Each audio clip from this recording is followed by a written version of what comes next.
సాక్షాత్తు వెంకటేశ్వర స్వామి ఆలయ తలుపులు తెరిచేటువంటి వ్యక్తి కూడా గో సంరక్షకుడు. అంతగా గోవులతో అన్యోన్య బాంధవ్యం ఉన్నటువంటి తిరుమల క్షేత్రంలో అది నడిపేటువంటి గోశాలలో గోవుల దుస్థితి ఎలా ఉంది అంటే మీరు చూడండి. చనిపోయినటువంటి ఆవులు ఎన్ని ఉన్నాయో మచ్చుకు కొన్ని మాత్రమే గత 3 నెలలుగా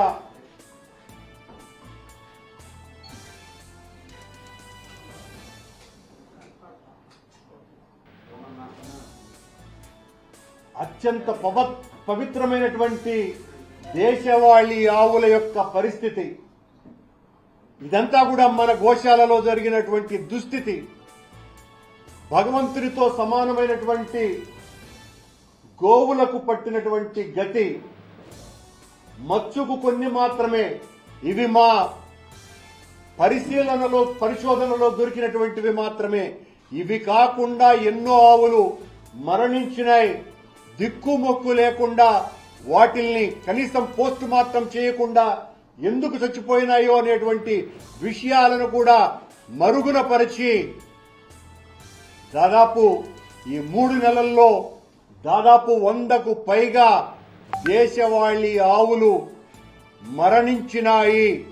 ఈ మహాపాతకం తిరుమల తిరుపతి దేవస్థాన అధికారుల పర్యవేక్షణ లేకుండా ఈ రాష్ట్ర అధినేతలకు ఊడిగం చేయడానికే వీళ్ల పాలనంతా కూడా సరిపోవటంతో అక్కడ పర్యవేక్షణ అధికారే లేకుండా పోవటం కారణంగా ఓ డిఎఫ్ఓ స్థాయి ఫారెస్ట్ అధికారిని ఇన్ఛార్జిగా నియమించినారు గోశాలకి.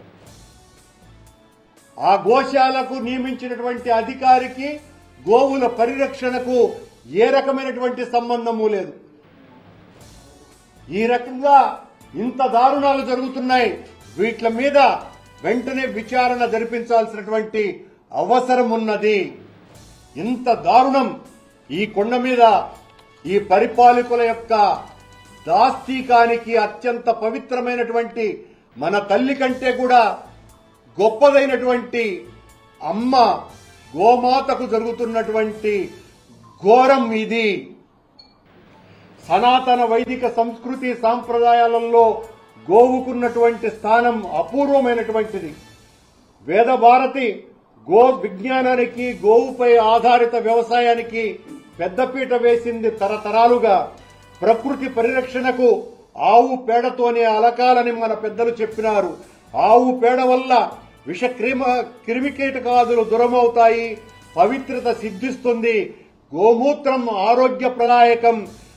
గృహాదులు నిర్మించుకున్నా, పండుగ పబ్బాలు జరుపుకున్నా ఆ ప్రాంతంలో గోవు తన దూడతో గ్రాసాన్ని తింటేనే ఆ గృహమంతా పావనమైపోతుంది అన్నటువంటి భావన మన హిందువులది. సకల దేవతా స్వరూపమైన గోవు తల్లితో సమానమైనటువంటిది.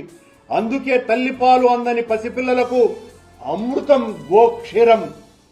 వేదం గోవు యజమాని పట్ల చాలా వాత్సల్యంతో ఉంటుందని తెలియజేసింది కూడా. ఇంతగా గోవు పట్ల సనాతన ధర్మం మనకు బోధిస్తున్నది.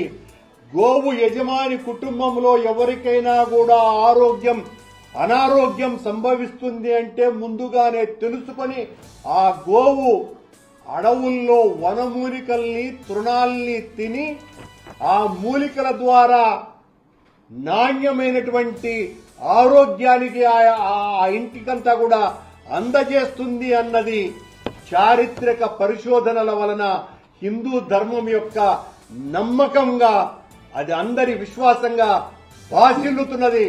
అంతటి ఉన్నతోన్నతమైనటువంటి స్థానమున్న మన భారతావని సంస్కృతిలో స్థానం సంపాదించుకున్నటువంటి గోవు యొక్క దుస్థితి వెంకటేశ్వర స్వామి ఆలయాల్లో జరుగుతున్నటువంటి పరిస్థితి ఇది.